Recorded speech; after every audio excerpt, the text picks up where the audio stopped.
Hello friend, नमस्ते, Ram Ram. Reena Yadav ji channel पे आप सभी का बहुत बहुत स्वागत है। मैं आप सब बीच में एक सोहर गीत लेकर आऊँ। मेरा गीत कैसा लगा कमेंट बॉक्स में जरूर बताना। अच्छा लगे तो लाइक सब्सक्राइब शेयर जरूर करना दोस्तों। आप सभी को बहुत बहुत धन्यवाद। दुआरवा से उठा हीन सासू तो बाहू से पूछे हो तो बाहू उसे पूछाई हो मोरी बाहू आजत जाना मेला लाना हो नदिया ना बोलाई हो नदिया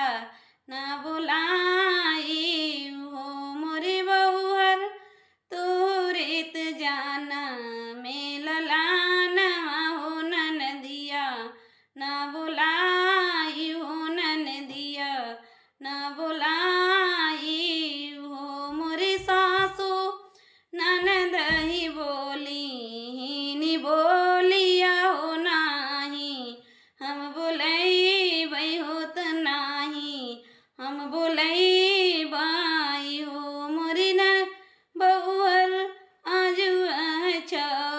ठीक दिन हो कजरवा के लगाई है हो कजरवा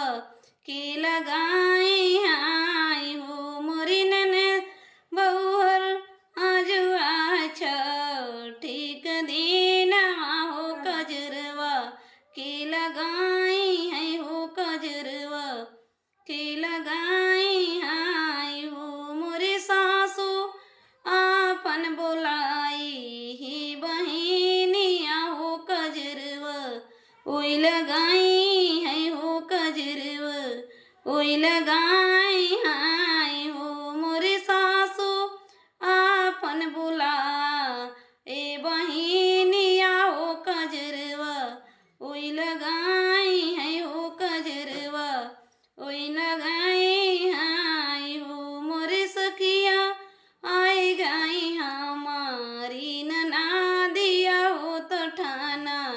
गन मचाई हो तो ठाना गन मचाई हो मोरी भौ